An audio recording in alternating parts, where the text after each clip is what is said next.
Get her out of this room. The sentence sliced through the polished air before the echo of it even settled, and for a brief second, everything paused. The low hum of the projector, the distant traffic bleeding through the glass walls, even the quiet rhythm of Angela Brooks' mop gliding across the marble floor. She stood near the far corner of the conference room, shoulders slightly hunched, her gray uniform blending into the background as if she were meant to disappear, as if she always had been, while 11 lawyers in tailored suits occupied the long walnut table, their voices layered over one another in sharp, controlled frustration, legal jargon stacking like bricks that led nowhere. Documents were spread across the table, highlighted, tabbed, dissected, yet the answer remained just out of reach, and at the head of the table, Marcus Whitmore leaned back in his chair, fingers steepled beneath his chin, his expression unreadable, blue eyes scanning the room not with panic, but with something colder. Calculation, patience, and perhaps disappointment. We've been at this for 6 hours, Daniel Reed snapped, adjusting his tie as he gestured toward the contract projected on the screen. There is no viable interpretation that protects the company from liability. Another lawyer chimed in, voice tight. If we proceed, we risk a class action that could cost upwards of $50 million. The number hung heavy, like a storm cloud pressing lower and lower, and yet no one offered a solution. Only more refined versions of failure dressed in expensive language. Angela lowered her gaze, returning to her work, pushing the mop forward, pulling it back, the faint scent of lemon cleaner rising into the air, grounding her in something simple, something real, but her ears caught every word, every clause they referenced, every argument that circled back on itself, and slowly, almost imperceptibly, her brow furrowed. We're interpreting Section 14 exactly as written, Daniel insisted, tapping the screen with the back of his pen. There's no ambiguity here. Marcus didn't respond, just watched, as if waiting for something, or someone, to break the pattern. Angela's movement slowed, her eyes lifting toward the projection, the dense block of text glowing against the dimmed room, and something about it felt off, not wrong in an obvious way, but misaligned. Like a picture frame hung just slightly crooked. She shifted her weight, hesitating, her grip tightening on the mop handle. As a quiet thought formed, one she tried to dismiss, because people like her didn't interrupt rooms like this, didn't speak into silence filled with power, didn't challenge men who build more in an hour than she made in a week. Unless anyone has something new, Daniel added with a clipped sigh. We need to start preparing for damage control. A few nods followed. Resigned, defeated, and that was when Angela exhaled softly, almost to herself. You're reading it wrong. The words barely rose above a whisper, yet they landed with startling clarity, slicing through the noise more effectively than any raised voice had all day. For a heartbeat, no one moved, as if the room itself was trying to process what had just happened. Then Daniel turned slowly, incredulity flashing across his face before it hardened into something sharper. Excuse me. Angela froze, every instinct telling her to retreat, to apologize, to disappear back into the safety of invisibility, but something steadier held her in place, something that had nothing to do with confidence and everything to do with truth. I'm sorry, she began, voice calm but quiet. I didn't mean to interrupt. I think the clause isn't being read the way it was written. A few of the lawyers exchanged glances, amusement creeping in, one of them letting out a short, disbelieving laugh. You think, he said, leaning back in his chair. And what exactly do you think we've been doing for the past 6 hours? Daniel's lips curved into a thin smile that didn't reach his eyes. Ma'am, this is a legal matter, not. He gestured vaguely toward her mop. Facility maintenance. A ripple of restrained laughter moved around the table, subtle but unmistakable, and Angela felt the heat rise to her cheeks. The familiar sting of being reduced to a role, to a uniform, to an assumption, yet she didn't look down this time. Instead, she glanced back at the screen, focusing on the text, letting the noise fade. Section 14 references liability, she said slowly, choosing each word with care, but it also references Section 9, which defines the conditions under which that liability applies. Daniel shook his head, already dismissing her. We've reviewed cross-references, he cut in, but Marcus raised a hand. A a small movement that silenced the room more effectively than any command. His gaze fixed on Angela now, sharp, attentive. "Let her finish," he said, his voice even, but carrying an authority that didn't need to be louder to be heard. Angela swallowed, then stepped forward, each step measured, deliberate, as if crossing an invisible line she'd been taught never to approach. The mop left behind like a boundary she was choosing to leave, and when she reached the table, she didn't sit, didn't ask permission. She simply looked at the screen again. Section 9 limits liability to direct actions taken under specific conditions, she continued. But those conditions aren't met here, because the triggering event falls under the exception listed in the final paragraph. She pointed, not touching the screen, but guiding their attention. That paragraph changes the entire interpretation. Silence followed, not the dismissive kind, but the kind that listens, that recalculates. And for the first time all day, no one interrupted. Marcus leaned forward slightly, eyes narrowing. "Say that again," he said quietly. And Angela did. This time more clearly, more firmly, walking them through the logic step by step, not with jargon meant to impress, but with clarity meant to be understood. And as the seconds passed, something shifted in the room, something subtle but undeniable, the kind of shift that happens when certainty cracks and something new begins to take its place. And when she finished, the air felt different, heavier, charged, because 11 lawyers who had spent hours chasing a solution were now staring at a cleaning lady who had just reframed the entire problem in less than 2 minutes.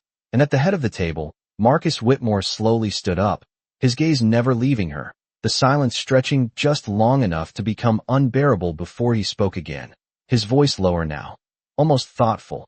"Who are you, really?" The question lingered in the air, heavy and sharp, and for a moment Angela did not answer, not because she did not know, but because she knew exactly what that question meant. It was not just about her name. It was about how someone like her could stand in a room like this and shift the ground beneath people who had spent years building their authority. She glanced down briefly at her hands, still faintly damp from the cleaning solution, then lifted her chin just enough to meet Marcus Whitmore's gaze. "My name is Angela Brooks," she said, her voice steady now, no longer a whisper, just a fact placed carefully into the silence. Daniel let out a short breath through his nose, a half-laugh that carried more disbelief than humor. "With all due respect, Angela," he said, leaning forward slightly, "you cannot possibly understand the legal implications of what you are suggesting."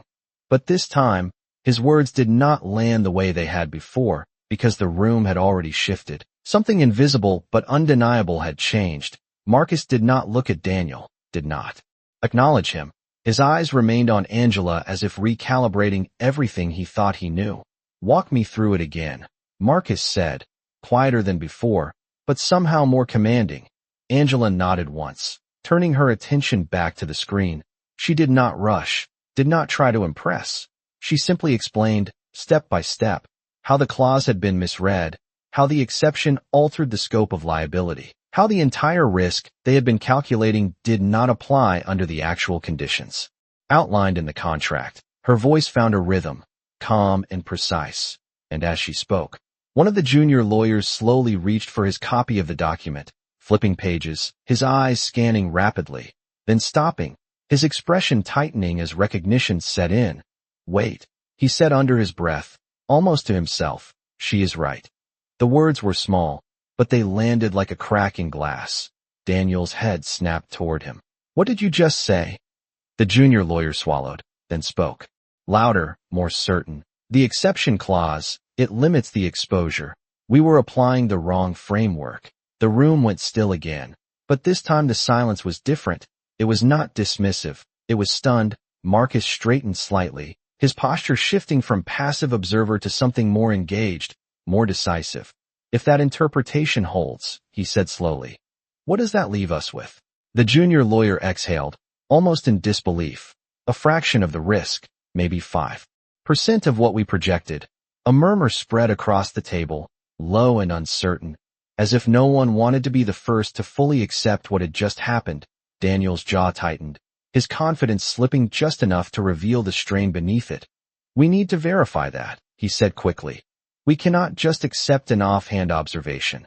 But even as he spoke, he was already flipping through his own documents. Searching. Recalculating. Because somewhere deep down, he knew the same thing everyone else was beginning to realize. Angela had not guessed. She had seen something they had all missed.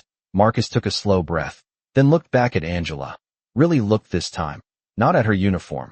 Not at the mop she had left behind. But at the clarity in her eyes, the composure in her stance. "Where did you learn to read contracts like that?" he asked. And there was no accusation in his tone now, only curiosity. Angela hesitated, just for a second, the past pressing gently against the present. "I studied law," she said. Simply, a ripple moved through the room, sharper this time, more personal, studied. One of the lawyers echoed, brows lifting, as in? Angela's fingers curled slightly at her sides, not in fear, but in grounding. "I was in my 3rd year," she continued, "on a full scholarship." The words hung there, incomplete, and yet everyone understood there was more to the story. Marcus's expression softened, not with pity, but with recognition. "What happened?" he asked, and this time the room did not feel like a courtroom. It felt like something quieter, more human. Angela exhaled slowly. "My mother got sick," she said. "Long-term care is not cheap, and scholarships do not cover everything. So I left. No drama, no embellishment, just the truth, clean and unadorned." Daniel leaned back in his chair, his earlier confidence now replaced with something more complicated, something that looked a lot like discomfort. "That still does not make you qualified to override a legal team," he said, but the edge in his voice had dulled. It sounded more like defense than authority. Marcus finally turned to him, his gaze sharp again. "And yet, she just did," he replied. The room fell silent once more, but this time no one laughed, no one dismissed, because the evidence was sitting right in front of them, written in black and white, reframed by someone they had not even considered worth listening to minutes ago. Marcus stepped away from the head of the table, moving closer to where Angela stood, the distance between them closing not just physically, but symbolically. "Angela," he said, her name deliberate now, no longer an afterthought. "If you are right, you may have just saved this company tens of millions of dollars." Angela did not smile, did not shift. She simply nodded once, as if the number did not change the truth of what she had seen. And for the first time since the meeting began, Marcus allowed a faint, almost incredulous breath to escape him, because in a room full of experts, the only person who had truly seen the solution was the one they had tried to send away. No one spoke for a long moment, not because they had nothing to say, but because everything that could have been said no longer held the same weight. The room that had once been filled with authority now felt uncertain, recalibrating itself around a truth it had not expected. Daniel cleared his throat, shifting in his chair, as if trying to reclaim control of a situation that had quietly slipped away from him. "We still need to validate every angle," he said, more measured now, his tone carefully neutral, but the sharp edge from before was gone, replaced with something closer to caution. The junior lawyer was already flipping through pages, marking sections, his pen moving quickly. "I am running the numbers again," he said, his voice tighter, focused. "If this interpretation holds, then the exposure drops significantly." Another lawyer leaned forward, eyes scanning the same clause Angela had pointed out, his expression slowly changing from skepticism to reluctant acknowledgement. Marcus remained standing, his presence anchoring the room, but his attention was no longer divided among the table. It was fixed on Angela, as if everything else had become background noise. "Stay," he said suddenly, the word directed at her. Simple but unmistakable. Angela blinked once, surprised, her instinct telling her to step back, to return to the role she knew. But something in his tone held her there, not as a command meant to diminish, but as an invitation that carried. "Wait," she nodded slightly, hands resting loosely at her sides, no longer gripping the mop, no longer shrinking into the edges of the room. Daniel exhaled slowly, leaning back as the verification continued, the quiet sound of pages turning, pens tapping, and soft murmurs replacing the earlier tension. Minutes passed, not long, but long enough for certainty to rebuild itself on a new foundation. The junior lawyer finally looked up, his voice steady now. "It is consistent," he said. "The interpretation holds across all relevant sections. Another voice followed. I am seeing the same thing. And then another, until the agreement was no longer isolated. It was collective, undeniable. The solution was not just possible. It was correct. Marcus let out a slow breath, not of relief, but of confirmation, as if a calculation he had been waiting for had finally resolved. He turned slightly, glancing at Daniel. Do you disagree? He asked, not confrontational, just direct. Daniel hesitated, just a fraction of a second, but it was enough to reveal the shift in power that had taken place without anyone announcing it. No, he admitted, his voice controlled. The interpretation is valid. The words settled into the room with a finality that no one could ignore. Marcus nodded once, then looked back at Angela, his expression no longer guarded, no longer distant, but focused, intentional. You stayed quiet for 6 hours, he said. Why? The question was not accusatory. It was curious, searching for something deeper than the obvious. Angela took a small breath, considering her answer. Because no one was asking me, she said simply, and the honesty of it landed harder than any argument had. A few of the lawyers shifted uncomfortably, their earlier confidence now feeling misplaced. Marcus held her gaze for a moment longer, then gave a slight nod, as if acknowledging not just her words, but everything behind them. That is going to change, he said, his tone calm, but carrying a quiet certainty that did not need to be emphasized. Daniel straightened slightly, sensing the direction of the conversation. Marcus, we need to be careful about making decisions based on a single instance, he interjected, but Marcus raised his hand again, not dismissing him, just setting a boundary. We just spent 6 hours going in circles, Marcus replied. She spent 2 minutes finding a solution. His eyes moved briefly across the table, taking in each of the lawyers. That is not a single instance, that is clarity. The room fell silent again, but this time, it was not tense, it was reflective, as if everyone was being forced to reconsider their own assumptions in real time. Marcus stepped closer to Angela, stopping just a few feet away, the distance now intentional, respectful. Angela Brooks, he said, her name clear, deliberate. What would it take for you to come back to this world? The question hung there, larger than it sounded, because it was not just about a job. It was about a door that had been closed, a path that had been interrupted. Angela felt her chest tighten slightly, not with fear, but with the weight of possibility, something she had not allowed herself to consider in a long time. I do not know, she answered honestly. I left for a reason. Marcus nodded, not pushing, not filling the silence with promises. And if that reason could be handled, he asked, his voice softer now, but no less steady. Angela's eyes flickered, just for a second, the image of hospital bills, long nights, choices made out of necessity, all of it passing through her mind in a single breath, before she steadied herself again. That is not something you can just fix, she said, and there was no challenge in her tone, only truth. Marcus held her gaze, then gave a small, almost imperceptible nod, as if accepting the weight of what she had said while quietly deciding something of his own. Behind them, the lawyers had grown quiet, no longer the center of the room, no longer the authority that defined it, because something had shifted in a way that could not be undone. And as Marcus turned slightly, addressing the table again, his voice carried a new direction. We proceed with her interpretation, he said, and we restructure our approach accordingly. There were no objections this time, only nods, because the solution was no longer in question, but what came next, that was still unfolding.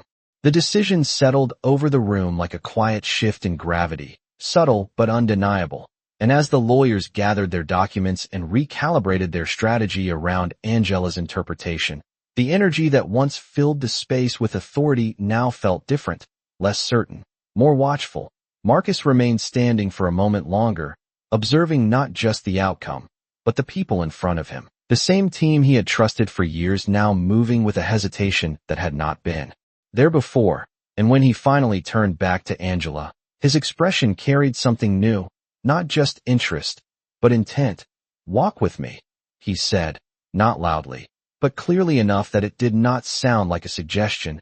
Angela hesitated for a fraction of a second, her eyes flicking briefly toward the mop she had left behind, toward the familiar routine she knew how to return to, then back to Marcus. And with a small nod, she stepped forward, leaving the conference room behind as the quiet murmur of legal voices resumed in the background. The hallway outside felt cooler, quieter, the polished floors reflecting soft overhead lights as they walked side by side. Not rushed, not slow, just steady. Marcus did not speak immediately, as if giving the moment space to settle, and Angela did not fill the silence either, her mind still catching up with everything that had just happened. The shift from being invisible to being seen was not something that adjusted easily, especially not in a matter of minutes. They reached a glass wall overlooking the city, cars moving like streams of light far below, and Marcus stopped there, turning slightly to face her. "You said you left in your 3rd year," he began, his voice even, conversational now. "Which school?" Angela folded her hands loosely in front of her, grounding herself in the question. "Columbia," she replied, and there was no pride in the word, just a fact. Marcus's eyebrows lifted slightly, not in surprise, but in recognition of what that meant. "Full scholarship," he repeated quietly, connecting the pieces. Angela gave a small nod. "I worked for it," she said, not defensively, just truthfully. Marcus studied her for a moment, as if reassessing not her potential, but his own assumptions. "And you just walked away," he said, not as a judgment, but as a question that carried weight. Angela's gaze drifted briefly to the city below, her reflection faintly visible in the glass. "I did not walk away," she said after a moment. "I chose something else." Marcus did not interrupt, did not rush her, and that was what allowed her to continue. "My mother needed care, not just for a week or a month, but every day. Appointments, medication, things insurance did not fully cover, and I was the only one there." Her voice remained calm, but there was a quiet strength in it, the kind that came from decisions made without alternatives. Marcus nodded slowly, absorbing the reality behind her words. "So you worked," he said, and Angela gave a small, almost understated smile. "I still do," she replied. Marcus exhaled softly, glancing back out at the city for a moment before returning his attention to her. "You solved a problem 11 attorneys could not," he said. "That is not something I can ignore." Angela shifted slightly, not uncomfortable, but aware of the direction the conversation was moving. "It was just a different perspective," she said, and Marcus shook his head once. "No," he replied. "It was clarity. The distinction mattered, and they both knew it." A brief silence followed, not awkward, but thoughtful, as if both were standing at the edge of a decision that had not yet been spoken out loud. Marcus reached into the inside pocket of his jacket, pulling out a simple, clean business card. He held it for a moment, then extended it toward her. "This is my direct line," he said. Angela looked at the card, then back at him, not taking it immediately, not out of hesitation, but because she understood that this was not just a piece of paper, it was an opening. "I am not offering you a cleaning job," Marcus continued, his tone calm, but deliberate. "I am offering you a chance to come back to the field you left." Angela's fingers tightened slightly at her sides, the words landing deeper than she expected, because they touched something she had learned to set aside, something that had been replaced by survival, routine, necessity. "You do not know me," she said quietly, and Marcus met her gaze without hesitation. "I know what I saw," he replied, and there was no arrogance in it, only certainty. Angela looked at the card again, then slowly reached out, taking it between her fingers, the motion small, but significant, as if crossing another invisible line. "This does not erase why I left," she said, and Marcus nodded. "I am not trying to erase it," he said. "I am asking if you are willing to build something beyond it." The words lingered, not as pressure, but as possibility. Angela slipped the card into the pocket of her uniform, not as a decision, but as a step, and for a moment, neither of them spoke. The city continuing its quiet movement below, indifferent to the shift that had just taken place above it. Marcus finally gave a slight nod, as if acknowledging that this was not a moment to force, but one to let unfold. "We will talk again," he said, and Angela met his gaze, steady now. "Maybe," she replied, and there was something in that word, not doubt, but openness, a door that had not been fully closed. And as they stood there, separated by nothing more than a few feet and a lifetime of different paths, Both of them understood that what had happened in that conference room was only the beginning of something neither of them had planned, but neither of them could ignore.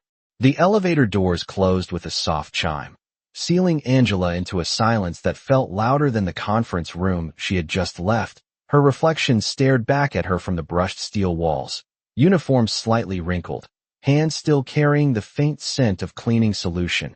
And yet something about her posture had changed, not visibly dramatic, but subtly different, as if a part of her that had been dormant had just been called back to life. She reached into her pocket, fingers brushing against the edge of the business card Marcus had given her, pulling it out slowly, her eyes tracing the clean lettering. Marcus Whitmore, Chief Executive Officer. The title meant something, but what lingered more was the memory of how he had looked at her, not past her, not through her, but at her. And that was not something she was used to. The elevator dinged as it reached the lower floor, and when the doors opened, the familiar world of quiet hallways and routine tasks returned. Steady, predictable, safe, she stepped out, slipping the card back into her pocket, not hiding it, but holding it close, as if unsure what it meant yet. Down the corridor, a janitor's cart stood where she had left it, the mop leaning against the side, the bucket of water now still, as if nothing had happened. Angela walked toward it, picking up the handle again, the motion automatic, practiced, grounding, but her mind was no longer in the same place. Each movement now carried an undercurrent of something new, something unsettled. Angela, a voice called from behind her, and she turned to see Mrs. Carter, the building supervisor, approaching with a clipboard in hand, her expression a mix of curiosity and mild concern. "What happened upstairs?" she asked, lowering her voice slightly. "I heard there was some kind of interruption." Angela paused for a moment, considering how to answer, because explaining it would mean acknowledging it, and she was not sure she was ready for that yet. "They needed help," she said simply. Mrs. Carter raised an eyebrow, glancing at her for a second longer than usual, as if sensing there was more beneath the surface, but she did not press, just nodded once. "Well, whatever it was, try not to get pulled into their world too much," she said, not unkindly, but with the tone of someone who had learned where boundaries usually sat.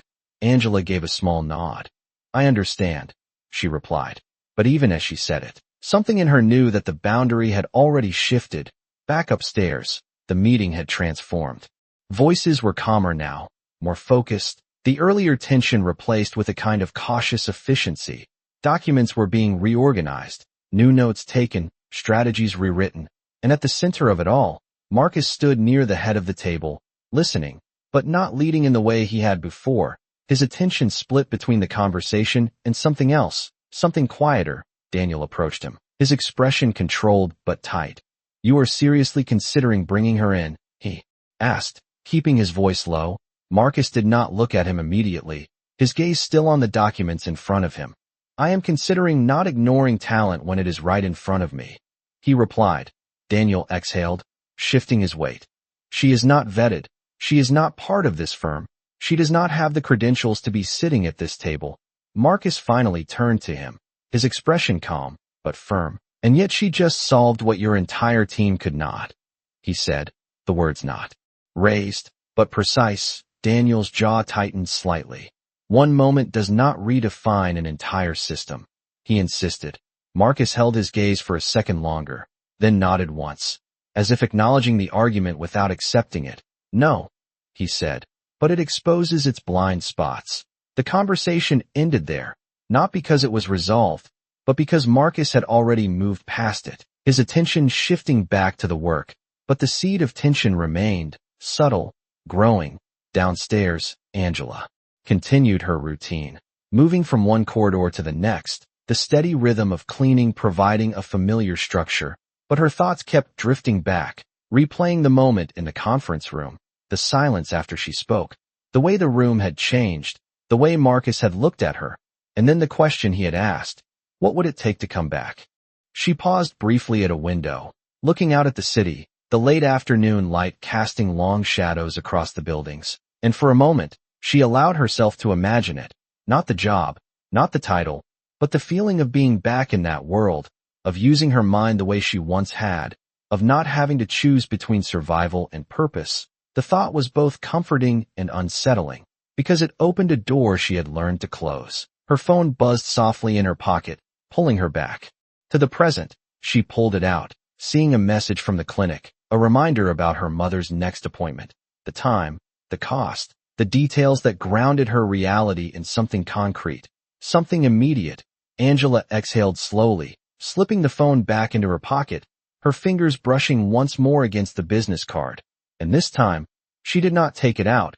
She just held it there for a second, as if weighing it against everything else in her life. Upstairs, Marcus stood alone for a moment after the meeting began to wind down, the city stretching out beyond the glass behind him. His reflection faint but present, he reached into his pocket, pulling out his phone, his thumb hovering over the screen as if considering something. Then moving with quiet certainty, he typed a short message, simple, direct, and sent it without hesitation. Across the building, Angela's phone buzzed again, and when she pulled it out, the screen lit up with a name she had only just learned to recognize, Marcus Whitmore. The message beneath it brief, but enough to shift everything once more. We are not finished talking. The message did not look like much, just a single line on a glowing screen, but Angela felt it settle into her chest with a weight that was impossible to ignore. We are not finished talking. She read it again, slower this time, as if the meaning might change, but it did not. It only became clearer, more deliberate. She stood still in the quiet hallway, the soft hum of the building around her continuing as if nothing had shifted. But inside her, something had. She had spent years learning how to move through life without expecting doors to open, without waiting for someone to notice what she could do. And now, suddenly, someone had, and not just anyone. Someone who had the power to change the direction of her life with a single decision. She slipped the phone back into her pocket, but the words stayed with her, echoing quietly beneath every thought. She picked up the mop again, continuing down the corridor, but her movements were no longer automatic. They were slower, more deliberate, as if each step carried a question she had not yet answered. Upstairs, Marcus stood by the window, his phone still in his hand, watching the city below. Without really seeing it, his mind replaying the last hour, not the failure of his legal team, but the clarity of a woman who was not supposed to be part of that world, and yet had stepped into it without hesitation, without permission, and changed everything. He had seen talent before, recognized it, invested in it, built entire divisions of his company around it. But this was different. This was not polished, not presented, not positioned for approval. It was raw, unfiltered, and that made it harder to ignore. Behind him, the conference room had emptied, the lawyers dispersing with quiet conversations that carried more uncertainty than confidence. Daniel lingered near the table, gathering his documents with a precision that felt more controlled than necessary. He glanced toward Marcus, then walked over. You sent her a message, he said, not a question. Marcus did not turn. Yes, he replied. Daniel exhaled slowly, choosing his words carefully. You are making this personal, he said, and that is a risk. Marcus finally shifted, turning just enough to meet his gaze. Ignoring what is right in front of me is a bigger one, he said. Daniel's expression tightened. She does not fit into this structure, he insisted. There are protocols, expectations, standards. Marcus held his gaze for a moment, then gave a small, almost thoughtful nod. Then maybe the structure needs to be questioned, he said, and there was no argument left in Daniel's response, only silence, because, deep down, he understood that what had happened could not be undone by policy or pride. Downstairs, Angela finished her shift later than usual. The building quieter now, most of the offices dark, the energy of the day settling into stillness. She returned her cart to the supply room, rinsing out the bucket, hanging the mop to dry, the familiar routine closing out the hours that had felt anything but ordinary.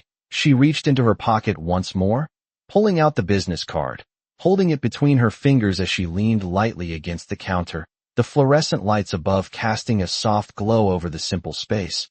She turned the card over, then back again, as if expecting it to change, to reveal something more, but it remained the same, clean, direct, an invitation without explanation. Her phone buzzed again, and this time, she did not hesitate. She pulled it out, reading the message once more, her thumb hovering over the screen. She could ignore it. She could walk away, Return to the life she understood, the one that was difficult but predictable, where she could respond, step into something uncertain, something that asked more of her than she had allowed herself to give in a long time. She closed her eyes for a brief second, taking a slow breath, then opened them again, her decision not loud, not dramatic, but steady. She typed a single sentence, simple, honest.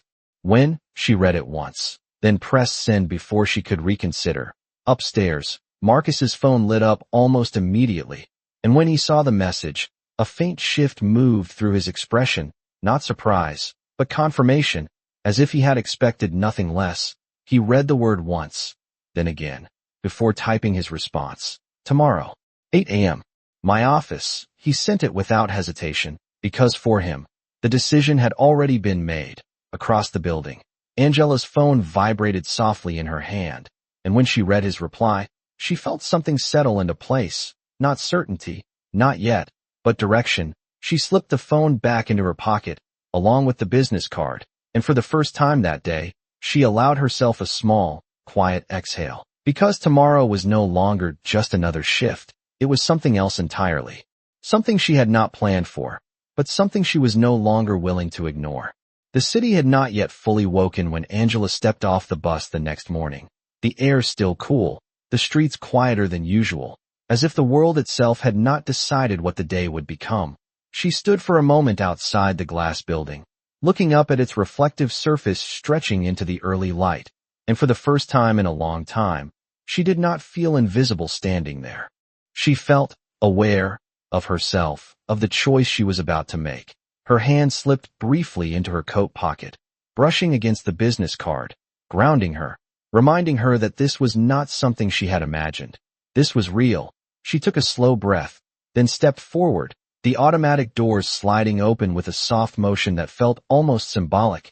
Inside, the lobby was nearly empty. The usual rush of employees not yet in full swing. The security guard at the front desk glanced up, recognizing her from her regular shifts, then did a double take, his brows lifting slightly as he noticed her earlier arrival. "You are here early," he said, not unkindly, just surprised.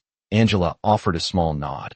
"I have a meeting," she replied, and even as she said it, the words felt unfamiliar, like something she was still learning how to say.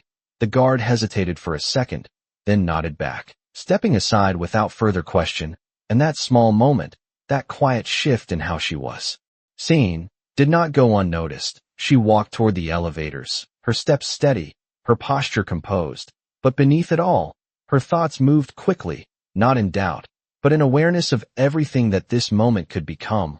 Upstairs, Marcus was already in his office, the early light filtering through the floor-to-ceiling windows, casting long lines across the polished floor. His desk was organized, not excessively, but with a precision that reflected how he approached everything else, focused, intentional. He stood near the window, a cup of coffee in his hand, untouched, his mind not on the drink, but on the conversation that was about to happen.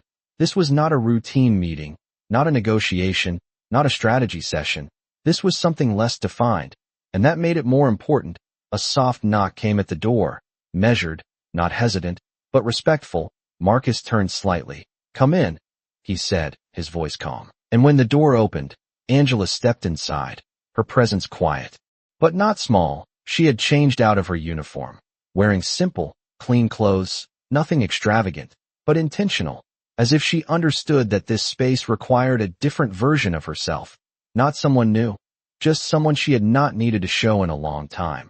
Marcus set his coffee down, his attention fully on her now. "You came," he said, and there was no surprise in it, only acknowledgement. Angela gave a small nod. "You asked," she replied, and the simplicity of her answer carried more weight than anything else could have. Marcus gestured toward the chair across from his desk. "Sit," he said, and she did, not slowly, not uncertainly, but with a quiet confidence that had not been there the day before, or perhaps had been there all along, just unseen. Marcus took his seat as well, leaning forward slightly, his hands resting lightly on the desk. "I am not going to waste your time," he began, his tone direct, but not cold. "What you did yesterday was not luck." Angela did not interrupt, did not downplay it this time. She simply listened. It was skill, he continued. And skill like that does not disappear just because life takes a different turn. Angela's gaze remained steady, but there was a flicker of something behind it, something that recognized the truth in his words, even if she had not allowed herself to say them out loud. So here is what I am offering, Marcus said, reaching for a folder on his desk, sliding it toward her, the motion deliberate, not rushed, a position within our legal strategy division, not as an assistant, not as support staff, but as an analyst. Angela looked down at the folder, then back up at him, not opening it yet, not because she was unsure, but because she understood that what he was offering was more than a job. It was a shift in how she would exist in the world. You are offering this based on one meeting, she said, and Marcus gave a slight nod. I am offering this based on what I saw, he replied, and on what you have clearly not forgotten.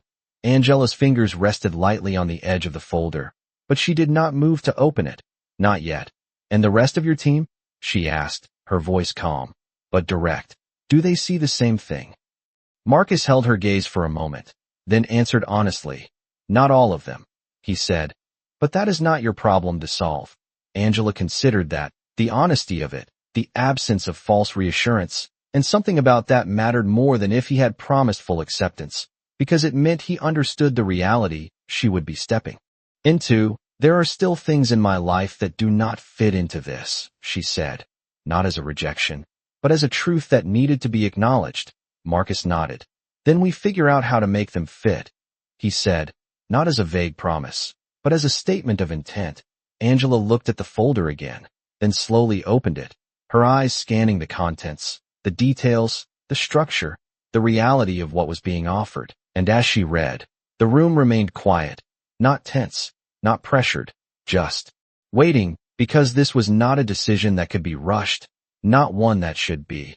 And when she finally looked up again, her expression had not changed dramatically, but something within it had settled, not fully decided, but no longer uncertain. If I say yes, she said slowly, this does not stay private. Marcus's expression shifted slightly, more focused now. Explain, he said. Angela met his gaze without hesitation. Yesterday, they tried to send me out of that room, she said. If I come back into this world, it will not be quietly. And the weight of her words filled the space between them, because this was not just about opportunity. It was about recognition, about being seen in a way that could not be undone. Marcus held her gaze for a long moment, then gave a small, deliberate nod. Then it will not be quiet, he said. And for the first time since she had walked into the building that morning, Angela allowed herself the smallest hint of a breath that felt like something close to possibility. The room did not move for a moment after Marcus spoke, as if even the air needed time to adjust to what had just been set into motion. Angela held his gaze, steady and unflinching, not because she felt completely certain, but because she understood that certainty was not always required to take the next step, only clarity. And she had that now. She closed the folder slowly, her fingers resting on the cover for a brief second before sliding it back toward him, not rejecting it, but not claiming it yet either. Then it starts with truth, she said, her voice calm but firm.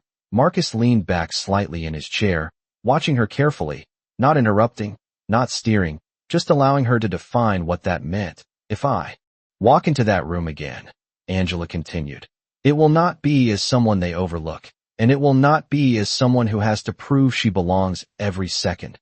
Her words were measured, not emotional, but they carried a weight that came from experience, from years of being underestimated, dismissed, unseen. Marcus gave a small nod, not in agreement alone, but in recognition.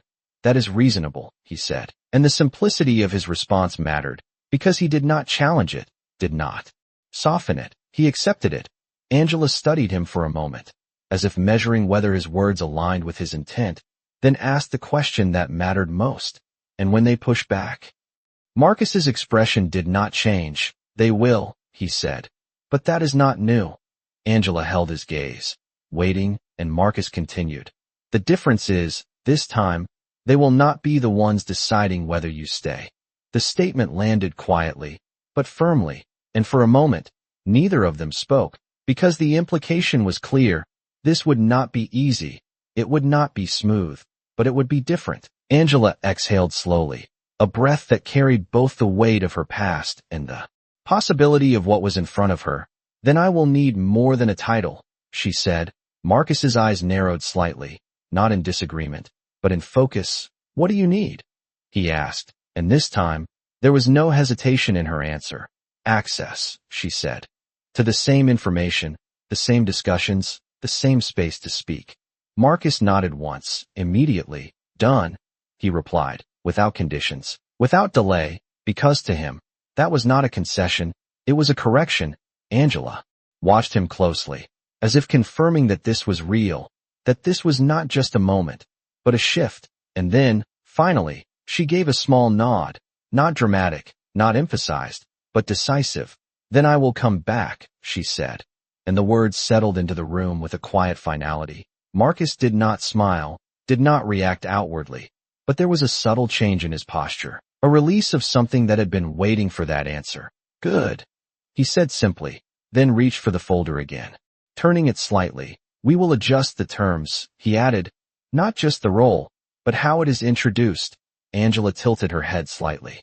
Introduced, she repeated, and Marcus's expression sharpened just enough to signal that this part mattered. You said it yourself, he replied. This does not happen quietly. He stood then, moving around the desk, not creating distance, but closing it, as if the conversation had shifted from negotiation to execution. There is a strategy meeting at 10, he continued. The same room, the same people. Angela's eyes flickered briefly, not with fear, but with awareness. You want me there, she said, and Marcus gave a slight nod. Not as support, he clarified. As part of the team. Angela held his gaze for a second longer, then stood as well, the movement steady, grounded. Then they should hear it from you, she said. Marcus paused, considering that, then nodded again.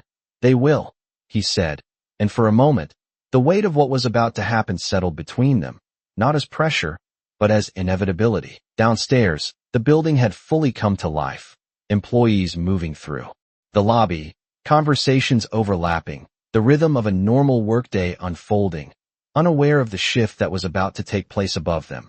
In the conference room, the lawyers had already begun to gather again, earlier than scheduled, their voices low, controlled, but carrying an undercurrent of something unsettled. Daniel stood near the head of the table, reviewing documents. But his focus was not entirely on the pages in front of him. It was on the conversation he knew was coming. The change he had not agreed to, but could not ignore. One of the associates leaned closer to another, whispering just enough to be heard. Is she really coming back? The other shrugged slightly. That is what I heard. The first shook his head. This is not going to work. Daniel did not look up, but his voice cut through their quiet exchange. Focus on the case, he said, and the room fell back into a more controlled silence. But the tension remained, unspoken, waiting, back in the hallway.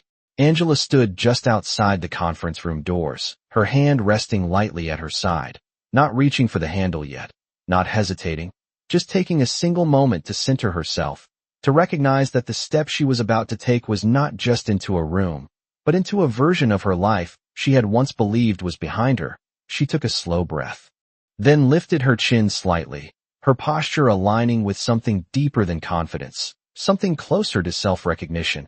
And as the clock moved toward 10, the doors in front of her no longer looked like a barrier. They looked like a threshold, one she was finally ready to cross.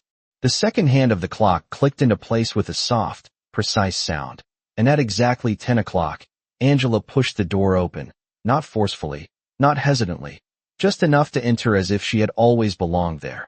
The room responded before anyone spoke. Conversations paused mid-sentence, eyes lifted, attention shifted, not gradually, but all at once, because this time she was not invisible, she was expected, and that difference changed everything. She stepped inside, her posture straight, her movements controlled, and for a brief moment, the silence stretched just long enough to reveal what everyone was thinking but no one had yet said. Daniel was the first to break it, his voice measured, but carrying a tension he did not fully hide. I was not aware we had added new personnel to this meeting. Angela did not respond immediately. She did not look at him. She simply walked to the table, choosing a seat not at the edge, not near the wall, but among them, placing herself within the space rather than around it. And that choice alone shifted the balance of the room. A few of the associates exchanged quick glances, subtle, but noticeable. Marcus entered a moment later, his presence cutting cleanly through the tension without raising his voice. "We have," he said, taking his place at the head of the table, his tone calm, but final, no explanation offered yet, just a statement that did not invite debate. Daniel straightened slightly, his expression controlled, but his eyes sharper now. "On what basis?" he asked, and this time, Marcus did not delay. "On the basis that she identified a critical flaw in our interpretation yesterday that none of you did," he said, the words clear, precise, leaving no room for reinterpretation. The room shifted again, the acknowledgement now spoken out loud, no longer something they could quietly dismiss. One of the senior associates leaned back slightly, arms crossing, not aggressively, but defensively. With respect, the first time, her expression calm, not confrontational, but unwavering. "Understanding the problem does," she said, her voice even, not raised, but carrying a clarity that did not need volume. The associate hesitated, just for a second, because her response was not emotional, it was factual, and that made it harder to challenge. Marcus watched the exchange without interruption, allowing it to unfold. Because this moment was not just about introducing Angela, it was about revealing the fault. Lines that already existed. Daniel exhaled slowly, then shifted his attention back to Marcus. "And what exactly is her role?" he asked. Marcus leaned forward slightly, his hands resting on the table. "Angela Brooks is joining this team as a legal strategy analyst," he said, the title deliberate, the wording precise. A ripple moved through the room, not loud, but unmistakable. Because this was no longer a temporary inclusion, it was structural, it meant permanence. One of the junior lawyers glanced down at his notes, then back up again, as if recalibrating how he was supposed to engage with her now. Daniel's jaw tightened, but his voice remained controlled. "Has this been approved through the proper channels?" he asked, and this time, Marcus did not soften his response. "It has been approved by me," he said, and that was enough, because in this room, his authority was not symbolic, it was absolute. Silence followed, not empty, but filled with the weight of what had just been established. Angela remained still, not shrinking, not overcompensating, simply present, and that presence began to settle into the space, not fully accepted, not yet, but no longer dismissible. Marcus shifted the focus, as he always did when a decision had been made. "We are not here to debate structure," he said. "We are here to move forward." He glanced briefly at Angela, then back to the table. "And we will start by revisiting the revised interpretation." The documents were already in front of them, the same pages that had caused hours of conflict now carrying a different weight, a different perspective. One of the associates spoke up, more cautiously this time. "If we follow that framework, we still need to address the secondary exposure under subsection C." Angela leaned forward slightly, her eyes already on the document. "Subsection C only applies if the triggering condition meets the threshold defined in Section 11, she said, her voice steady. "And it does not, because the event was classified differently under the original filing." The associate paused, flipping through the pages quickly, then slower, his expression shifting as he found the reference. "She is right," he said quietly, almost surprised at himself. The words echoed softly across the table, reinforcing what had already begun to take shape. Daniel watched this, his gaze moving between the documents and Angela, the resistance still there, but now layered with something else, something closer to recognition. Marcus did not interrupt, did not highlight the moment. He simply allowed the work to continue, because that was where the real shift would happen, not in declarations, but in consistency, in results that could not be argued away. And as the discussion moved forward, something subtle but powerful began to take hold. The room was no longer divided between those who spoke and those who were ignored. It was reorganizing itself around who was right. And for the first time since Angela had entered that building, her voice was not an interruption. It was part of the structure, part of the solution. And as the meeting continued, one thing became clear to everyone at that table. This was not a temporary disruption. It was a permanent change, and none of them were fully prepared for what that meant. The meeting did not slow down after that moment. It accelerated, not in chaos, but in clarity, as if the room had finally aligned itself with a direction that had been missing before. Voices came in sharper now, more focused, no longer circling the same dead ends, but building forward, piece by piece. And at the center of that shift, Angela did not dominate the conversation. She did not try to. She simply spoke when it mattered, and when she did, the room listened, not because they had decided to respect her, but because the logic demanded it. Daniel remained still for most of it, his pen resting against his notebook, his eyes moving between the speakers and the documents. But his silence was not passive. It was evaluative, recalculating, adjusting, because what had happened could not be undone by resistance alone. One of the senior attorneys leaned forward, pointing at a subsection on the screen. If we take that interpretation, we still need to account for the timing gap between. Move to the same line. Her focus immediate, precise. The timing gap is only relevant if the notice requirement was triggered, she replied, her tone steady. But the notice clause was waived under the amended agreement signed in Q3. The attorney paused, scrolling through the document, his fingers slowing as he found the reference, his expression shifting as the connection settled in. That changes the sequence entirely, he admitted, not looking at her, but not dismissing her either. Marcus watched this unfold with a quiet intensity, not intervening, not directing, because the room was doing something it had not done before. It was adjusting in real time, not to hierarchy, but to accuracy, and that was the shift he had been waiting for. Daniel finally spoke again, his voice measured, but no longer dismissive. If we follow this path, we need to restructure the entire argument we present to the board, he said, his gaze moving briefly toward Angela, then back to the table, as if acknowledging her without fully committing to it. Marcus nodded slightly. Then we restructure it, he replied. Simple, direct, no hesitation, because the solution was not the problem. The delay had been, and now that delay was gone. The meeting continued, but something deeper was happening beneath the surface. The room was learning, slowly, reluctantly, but undeniably, that Angela was not an exception. She was a variable they had not accounted for, and now that she was part of the equation, the results were different, stronger, clearer. One of the junior associates leaned toward another, his voice low, almost careful. She is seeing things we missed, he whispered, and the other nodded slightly, not in agreement alone, but in recognition, because it was becoming harder to deny what was right in front of them. Angela remained composed, her focus on the work, not on the reactions, not on the shifting dynamics, because she understood something they were just beginning to realize. Angela stepped out into the hallway. Her path no longer felt like something she was trying to find. It felt like something she was actively shaping, one decision at a time. The hallway noise faded slightly behind her as Angela stepped into a quieter section of the floor, but the energy from the meeting still lingered in her mind, not as pressure, but as momentum, something she had not felt in years, something that did not come from urgency or survival, but from purpose, and that difference mattered more than she expected.